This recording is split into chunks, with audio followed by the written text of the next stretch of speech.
E temos bomba aí, olha, agora sabemos o motivo do desespero de Jair Messias Bolsonaro aí nos últimos dias, em que ele tá mandando o recado pro Trump, tá falando pro Trump que vai entregar o Brasil para os Estados Unidos. O Flávio Bolsonaro chegou aí a pedir intervenção do Trump, chegou até a fazer um vídeo ali comparando uma favela do Rio de Janeiro com a faixa de Gaza, dizendo, olha, Trump, tem uma faixa de Gaza para você interferir aqui no Brasil também, não pense só na Palestina não.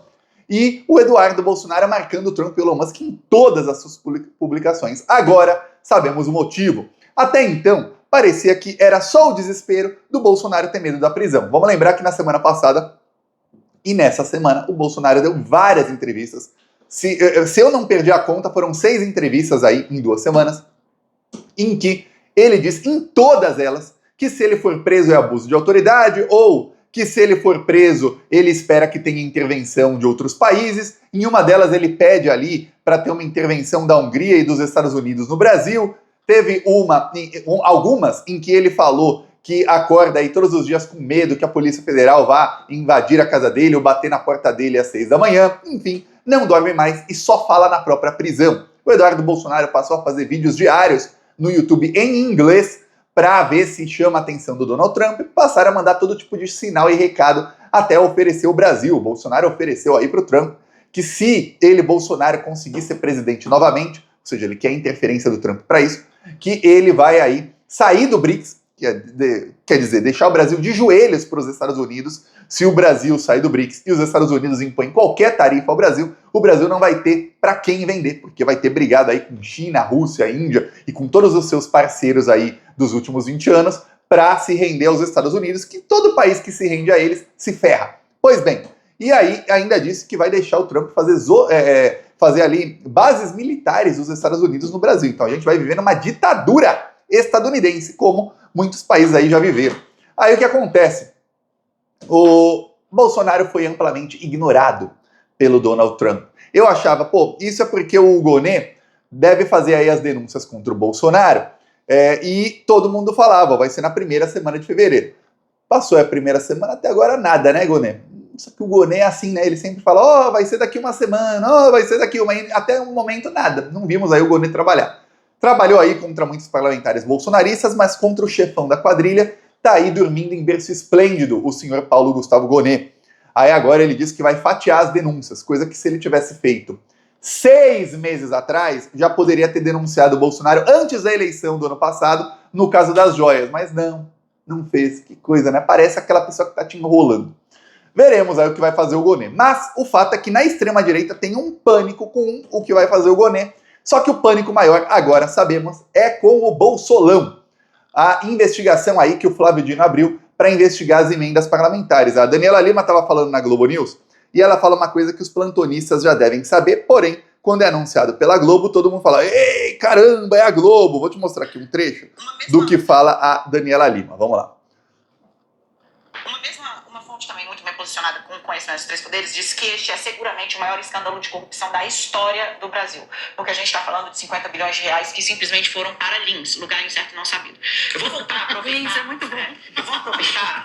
A Luísa lembrou da pandemia e trouxe o Major Olímpio, que se rebela contra o sistema adotado pelo governo Bolsonaro para se manter de pé no Congresso e acaba sendo, de certa forma, apartado pelo bolsonarismo e fatidicamente morre de Covid-19, ele que estava denunciando desvio de dinheiro da saúde. Se você voltar, a Mônica falou do FNDE, você vai lembrar que o primeiro grande escândalo que tem um ministro de governo que é pego ali em situação vexatória, gravado, grampeado, com o prefeito dizendo que estava entregando barra de ouro em troca de dinheiro de onde? Emenda do MEC, para receber, inclusive, receber bíblias impressas, foi o ministro da Educação do governo Bolsonaro.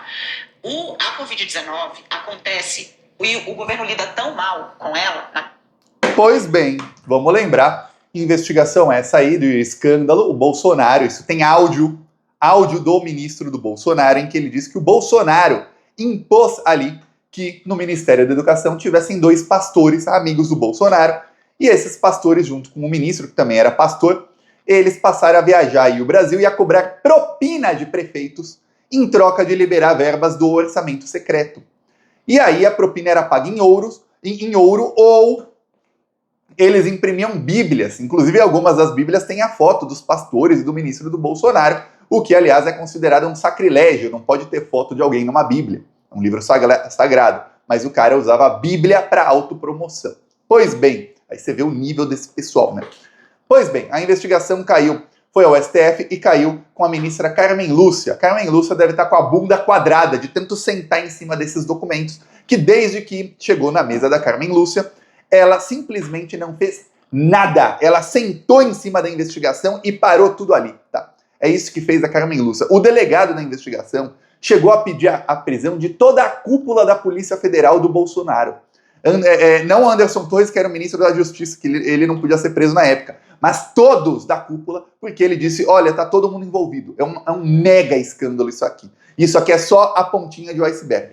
Carmen Lúcia, para prender petista sem prova, a Carmen Lúcia era rápida. Olha, Ayrton Senna teria inveja da rapidez da Carmen Lúcia para prender petista sem prova. Agora, para ir contra o Bolsonaro, a Carmen Lúcia é um caramujo, mas é daqueles caramujos, se cortar ali a parte lá que o caramujo usa para se rastejar, é isso, é um caramujo manco. Essa Carmen Lúcia para pegar Bolsonaro. Porém, tem uma investigação aberta pelo Flávio Dino que abarca aí todos os crimes do Bolsolão. E ficamos sabendo essa semana que 3 parlamentares já foram depor na Polícia Federal e delataram o Arthur Lira, dizendo que o Arthur Lira ali é quem comandava não só o roubo de dinheiro público, mas o roubo das emendas. Ele pegava até a emenda de quem não queria dar a emenda para ele. Tinham comissões ali, que as comissões votavam as emendas, tinha pauta, tinha tudo. Do jeitinho que o Flávio Dino tinha mandado ser para ter transparência, o Arthur Lira simplesmente passava por cima, passava o trator, e aí ele fazia do jeito dele para ele poder roubar o dinheiro. Pois bem, segundo a Daniela Lima, tá um pânico no Congresso Nacional, porque esse vai ser o maior esquema de corrupção da história. E aí a Daniela Lima segue explicando como isso tudo começou com Bolsonaro. Quem começou? Jair Messias Bolsonaro. Ele começou esse escândalo. Vamos lá. Naquele momento, o governo Bolsonaro, que cria o chamado orçamento de guerra. Com o orçamento impositivo, que é o fruto, o nascedouro do orçamento secreto, já andando. O orçamento de guerra era o quê? Era uma licença para você gastar fora do teto de gastos, porque você tinha uma emergência sanitária. Foi muito mal gasto. O nosso ministro da Saúde era o Pazuello, eu sempre ressalto, né, que tirava a máscara para poder ouvir melhor, destampava a boca para ver se o ouvido funcionava. E a gente tinha uma gestão que acabou ficando na mão do Congresso. Paralelamente a isso, trocou a guarda. Rodrigo Maia, que era o idealizador do orçamento impositivo para escapar da garra do Bolsonaro, do governo Bolsonaro, para poder ter o Congresso, o controle das emendas, é substituído por Arthur Lira, que bota a sua maquininha para rodar e meu amigo, do lado do Davi Alcolumbre, atual presidente do Senado, vira isso que nós estamos vendo hoje. O montante de dinheiro que um personagem local, desconhecido para o Brasil, o rei do lixo, você acostuma com esse apelido porque ele vai vir pesar no noticiário. A quantidade de dinheiro que este personagem, sozinho, é acusado de mexer debaixo dos panos, por meio de orçamento secreto, é um prenúncio, Natuza. E a história dele, quando vem à tona, porque a polícia está investigando, deixa uma parte do Congresso Nacional num estado de amedrontamento. Foi a prisão dele que levou um líder, um presidente de partido, a me dizer que hoje o Congresso vive sob a ameaça e o temor de uma lava-jato parlamentar. Lava-jato parlamentar. Vamos lembrar a Lava-Jato, que foi aí criada pelo Departamento de Estado dos Estados Unidos, com procuradores e juízes treinados nos Estados Unidos, né? No caso, o procurador da Lava Jato e Sérgio Moro treinados nos Estados Unidos.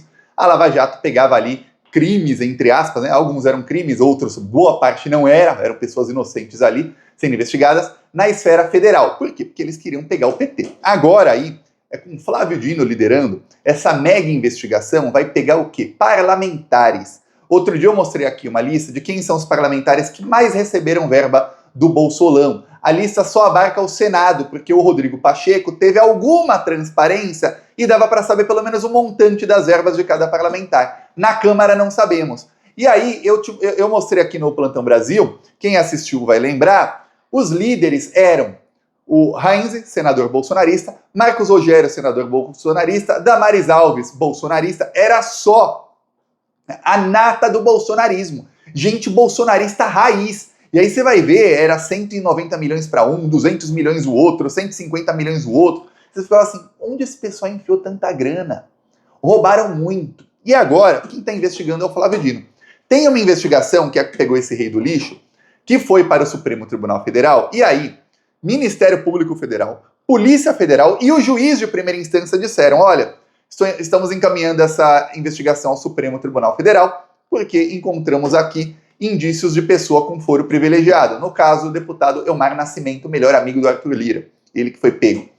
E, por isso, tem que ir para o Supremo Tribunal Federal. Já tem uma investigação parecida no caso com o Flávio Dino.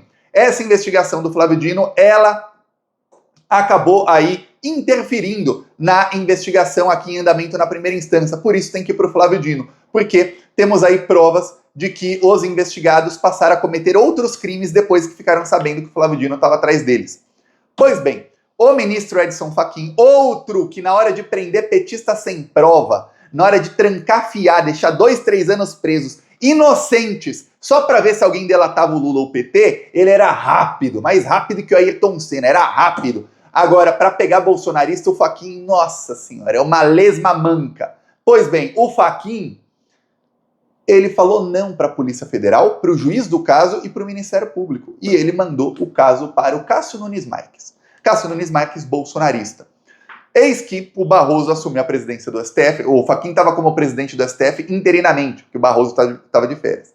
E aí a Polícia Federal recorreu e mandou mais provas. E as provas são: a polícia descobriu que o chamado rei do lixo, amigo do Davi Alcolumbre e do atual presidente do Senado, da Câmara, Hugo Mota, ele movimentou dinheiro, movimentou dezenas de milhões de reais quando o Flávio Dino liberou o orçamento secreto no fim do ano passado. E ali mensagens do WhatsApp mostravam que eles estavam tentando pegar o máximo de dinheiro possível, porque o Flávio Dino poderia ali barrar o orçamento secreto novamente, e aí essas emendas parlamentares não seriam mais pagas, e aí eles não iam conseguir pegar o dinheiro aí para pagar todo mundo do esquema.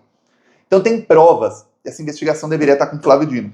Mesmo assim, o ministro Barroso, que ia colocar para votar no plenário se deveria ser com Flávio Dino ou Cássio Nunes, ele se encontrou com alguns líderes aí do Congresso, e ele, outro aí que era... Olha, o Barroso era um dos mais lavajatistas, vamos lembrar, foi comprovado aí, foi revelado que o Barroso, ele tinha encontros íntimos com o Deltan Dallagnol, o procurador da Lava Jato, ele se encontrou com o Dallagnol na Inglaterra, falaram aí que ficavam a tarde inteira caminhando pela Universidade de Oxford, no outono inglês, e conversando e trocando ideias sobre como deveria ser o futuro do Brasil. Este Barroso aí, que na hora de prender petista sem prova era rápido, ele desfez a própria decisão e manteve o caso com o Cássio Nunes, o que não tem problema algum, porque o Flávio Dino está investigando todo o Bolsolão. Então a investigação aí que está com o Cássio Nunes, queira ele ou não, queira o Barroso ou não, essa investigação vai ser abarcada pela investigação do Flávio Dino. E agora, segundo aí fontes que mostram aí, você vê que o desespero vai aumentando, esse vai ser o maior escândalo de corrupção da história, não só do Brasil. Não há casos envolvendo tanta grana em lugar nenhum do mundo.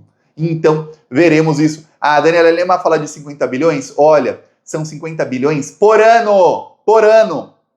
Por ano são 50 bilhões. Não é 50 bilhões só agora, não. Por ano. Isso começou em 2020. Então, prepara. O primeiro grande caso, ela até citou, foram de ministros do Bolsonaro. Agora vai pegar todo mundo. Todos os bolsonaristas do Centrão estão em pânico. É por isso aí que o Bolsonaro está implorando a intervenção do Trump. Porque, por enquanto, o Bolsonaro está sendo acusado aí de tentativa de golpe, vai ser denunciado, julgado, preso por tentativa de golpe. Só que já virão escândalos de roubo de dinheiro público. E aí o buraco é bem mais embaixo, que vai pegar toda a cúpula do Congresso. Vamos lembrar que o Congresso agora, o atual presidente da Câmara, Hugo Mota, falou que a prioridade dele é aprovar no Brasil o semipresidencialismo. O que é semipresidencialismo? É um golpe. O semipresidencialismo é assim, você vota no Lula para presidente e o Lula é só uma figura decorativa. Ele faz a política externa, ele tem alguns ministérios com bem pouquinha verba, mas quem fica com toda a grana é o Congresso Nacional. E quem elege o primeiro-ministro, Thiago? O voto indireto, os deputados elegem. Ah, mas eu não posso eleger o primeiro-ministro, que vai ser a pessoa mais importante do país? Não, você não. Eles, é golpe. É para que o Centrão fique no poder para sempre. Parlamentarismo é diferente, tem vários sistemas de parlamentarismo. No parlamentarismo, na Europa, por exemplo, em quase todos os países a regra é a mesma, parlamentarismo funcionaria assim se fosse no Brasil, com as regras aí da Europa, no Japão também. Você fala, o mais importante é o primeiro-ministro, o presidente da República só faz política externa, mas o primeiro-ministro também faz, então ele é o mais importante do país, é ele quem tem ministros, é ele quem tem aí a equipe econômica, tudo mais. E aí você fala, pô, vou votar no Lula para primeiro-ministro. Como é que faz para votar no Lula para primeiro-ministro? Tem votação para primeiro-ministro? Não, não tem. Então como é que vota no Lula? O Lula fala, olha, meu número é 13. Na eleição para deputado, vote 13. E aí, se você quiser o Lula primeiro-ministro, você tem que votar 13 para deputado. Mas eu vou votar 13, eu não vou votar num candidato a deputado? Não, você vota 13. A votação é no partido. E aí, cada partido, de acordo com o número de votos, tem tantas cadeiras na Câmara dos Deputados. Aí, no fim, aí o partido tem uma lista, os primeiros da lista aí, vamos supor que o PT elegeu 200 deputados, que 40% da população quer Lula primeiro-ministro, aí 40% dos deputados são do PT. Por isso que eles não querem parlamentarismo, porque aí o maior problema que temos hoje no Brasil, que é a esquerda não tem aí maioria no Congresso, seria sanado. Porque hoje o Lula teve 48% dos votos no primeiro turno, hoje 48% do Congresso Nacional seriam deputados petistas. E o Lula seria primeiro-ministro, porque com 48% do Congresso Nacional, aí obviamente ele faz ali uma parceria com alguns partidos ali da centro-esquerda, ele conseguiria mais de 50%, ele seria primeiro-ministro. É assim que funciona na Europa e nos países parlamentaristas. Eles não querem, né, que aí o Centrão perde o poder. É isso. Semipresidencialismo. É o golpe da vez. Por quê? Porque eles querem, dessa maneira, interferir no Supremo, porque eles estão vendo que essa investigação vai pegar todo mundo. Por isso estão acelerando aí o golpe na população. Eu peço aí sua inscrição no canal. Seguiremos aqui na luta. Falou!